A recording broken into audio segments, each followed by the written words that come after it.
Hello students. आज से हम MPSC 003 नई बुक भारत लोकतंत्र और विकास को पढ़ेंगे।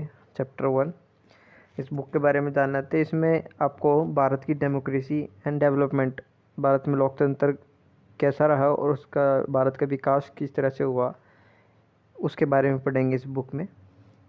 और चैप्टर 1 में हम पढ़ेंगे भारतीय राष्ट्रीय आंदोलन, जो भारत में राष्ट्रीय आंदोलन हुए अपने भारत को आज़ाद कराने में, उनकी परंपरा क्या रही, उनका विकास क्या रहा, उनके अधिकारों की कैसे उन्होंने मांग की और उनकी भागीदारी क्या थी आज़ादी के लिए, आज़ादी में। तो भारत के आरंभिक राष्ट्रीय का क्या आर्थिक पहलू था, यानी सबसे पहले भारत में जो आरंभिक राष्ट्रीय आंदोलन हुए थे उनका आर्थिक पहलू रहा है, उनमें क्या क्या पहलू थे वे देख लेते हैं। 19वीं सदी में नेताओं द्वारा सबसे पहले औपनिवेश व आर्थिक पहलुओं पर बल दिया गया, यानी औपनिवेश हमारे ऊपर जो राज हो रहा है उसको ख़त्म करने और आर्थिक स्थितियों को बढ़ाने पर बल दिया। कुछ भारतीय ब्रिटिश कालीन शासन को समृद्धि से प्रभावित थे। कुछ भारतीय लोग जो ब्रिटिश कालीन से प्रभावित थे कि उन्होंने हमारे वे जो करते हैं वो ठीक है, वो जो कर लगाते हैं वो ठीक है, वो कभी भी उसके उनकी बातों को तर्क वितर्क नहीं करते थे। वो ठीक मानते थे कि अंग्रेज जो भी कर रहे हैं हमारे लिए अच्छा कर रहे हैं और हमें विकसित होने में और मदद मिल रही है। तो उनका भ्रम तोड़ा इन नेताओं ने उनको यह बताकर कि नहीं, जो तुम्हारी दादा भाई नौरोजी थे इनमें एक मेन, दादा भाई नौरोजी ने ब्रिटिश शासन की पोल खोली, जैसे आयात की तुलना में निर्यात ज़्यादा होना, यानी बिकना कम और बाहर से हम ज़्यादा खरीद रहे हैं माल, और अत्यधिक महंगे सैनिक व नागरिक प्रशासन का बोझ। इन नेताओं ने भारतीय लोगों को यह समझाया कि निर्धनता यानी गरीबी के लिए ब्रिटिश शासन ही जिम्मेदार है। सिर्फ जो हमारा देश अभी तक गरीब है, निर्धन है, उसका सिर्फ एक ही कारण है, वो है ब्रिटिश शासन, वही जिम्मेवार है। नेता जो कुछ लोग थे जिन्होंने इसका पर्दा खोला ब्रिटिश शासनकाल का और भारतीय जनता को जागरूक आंखें खोली, उनका भ्रम तोड़ा, वो थे दादा भाई नौरोजी, गोविंद रानडे और ICS अधिकारी RC दत्त। ये 3 नेताओं थे। इन्होंने RC दत्त ने अपनी एक बुक लिखी थी, उसमें उन्होंने ब्रिटिश काल के सारे काले चिट्ठियों को खोला था, और गोविंद रानडे ने भी शासन के बारे में बताया था कि ब्रिटिश काल किस तरह से हमारे लिए बुरा है और किस तरह से हमारे जो विचार हैं उनको परिवर्तन कर रहा है, बदल रहा है उनको अपने हिसाब से, और हम में फूट डाल रहा है। राष्ट्रीय आंदोलन में गांधी जी की आर्थिक सोच, जो आंदोलन थे राष्ट्रीय आंदोलन, गांधी जी की आर्थिक सोच क्या थी? गांधी जी की सोच थी कि कृषि को सुधार करना, कृषि को बढ़ावा देना और कृषि का विकास करना। राष्ट्र की आत्मनिर्भरता, राष्ट्र को एक आत्मनिर्भरता बनाना कि खुद के स्वदेशी उद्योग हो, छोटे उद्योगों पर काम करे, खुद हर एक किसान का खुद का कुछ काम हो और वो पैसा कमाए और यहीं पर उसका पैसा रहे। तो कुटीर उद्योग का पुनर्स्थापना, कुटीर उद्योग को दोबारा स्थापना करना चाहते थे। स्वदेशी उद्योगों के विकास के पक्ष में थे। मशीन युग के विरोधी थे पर मशीन के नहीं, यानी मशीन युग के विरोधी थे पर मशीनों के नहीं। उनका विश्वास था कि मशीन उस समय तक अच्छी है जब तक मनुष्य की सेवा करे, ना कि मनुष्य पर कंट्रोल करे। बेरोजगारी को दूर करना चाहते थे। राष्ट्रीय का न्यूनतम जीवन स्तर को कम से कम समय में प्राप्त करना चाहते थे।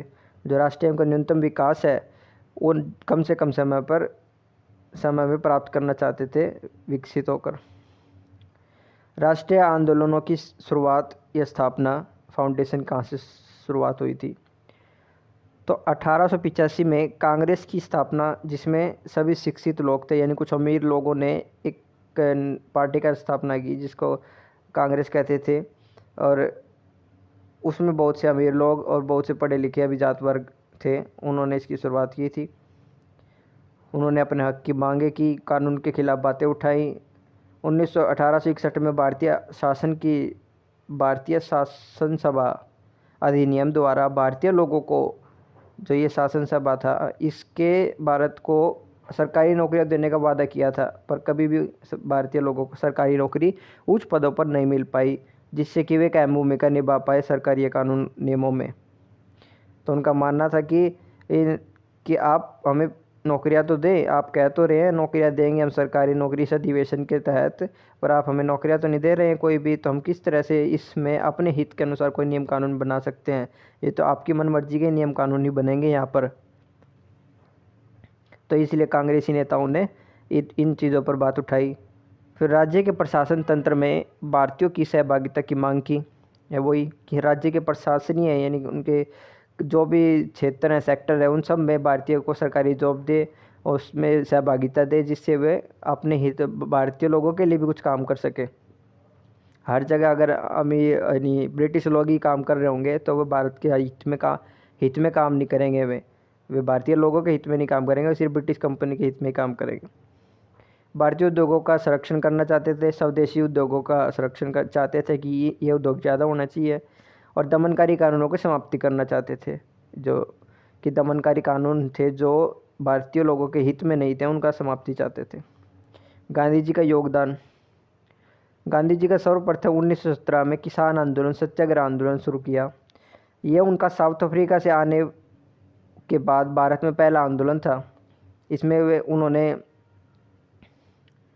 साउथ अफ्रीका से सत्याग्रह और अहिंसा की सफलता देखते हुए गांधी जी ने यह भारत में पहली बार किसानों के हित में उपयोग किया, और इसमें उन्हें खूब समर्थन मिला, और गांधी जी एक के बाद एक आंदोलन किए भारत को ब्रिटिश शासन और शोषण से मुक्त कराने के लिए।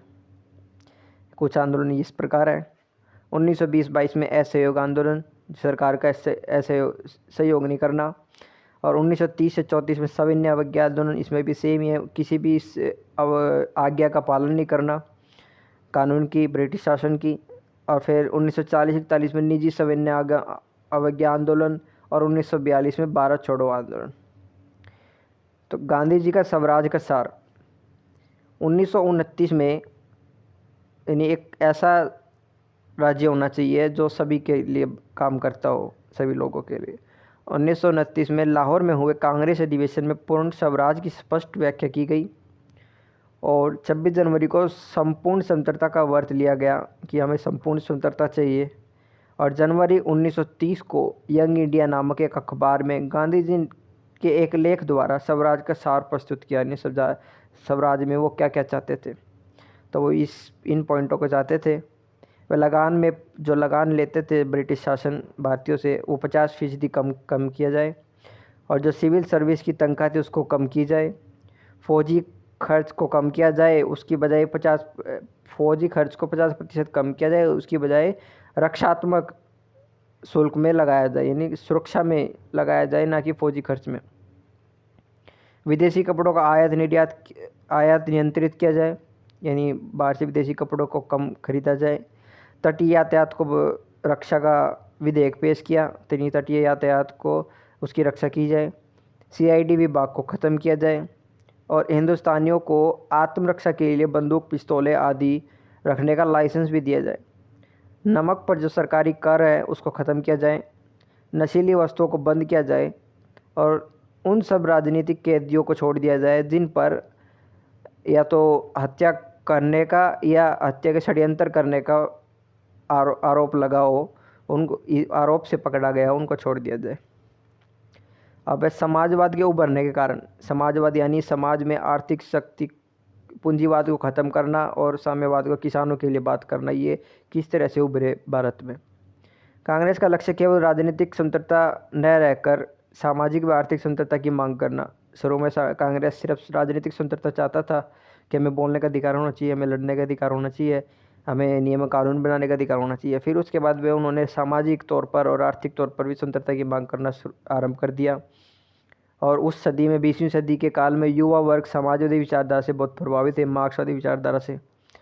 और असहयोग आंदोलन के विफल होने के बाद, गांधी जी के असहयोग आंदोलन के विफल होने के बाद, और दूसरी तरफ रूसी क्रांति जो एक अहिंसक क्रांति थी उसकी सफलता मिली, तो युवाओं को प्रेरित हो गए कि हमें तो अहिंसक हुई होकर ही हमारी मांग पूरी हो सकती है। असहयोग आंदोलन से हमारी मांग नहीं पूरी हो पाई, क्योंकि उसमें कुछ ज़्यादा ही दंगे हो गए थे और कुछ पुलिस चौकियाँ जला दी गई थी। प्रमुख जो समाजवादी नेता थे वह हैं JP नारायण यानी जयप्रकाश नारायण, सुभाष चंद्र बोस, जवाहरलाल नेहरू, राम मनोहर लोहिया इत्यादि। 1929 में लाहौर अधिवेशन में नेहरू जी ने घोषणा की कि मैं समाजवादी और लोकतांत्रिक हूँ, मैं एक समाजवादी लोकतांत्रिक नेता हूँ।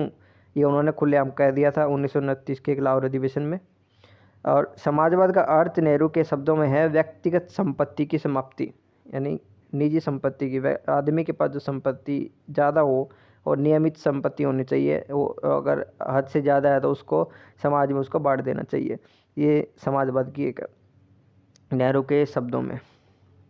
तो इस चैप्टर में इतना ही, चैप्टर 1 में। और चैप्टर 1 की आपको एक्सप्लेनेशन अच्छी लगी तो लाइक करना, शेयर करना, सब्सक्राइब करना। और मैं चैप्टर 2 के साथ जल्दी आपके सामने आऊँगा। Thanks for watching, good bye.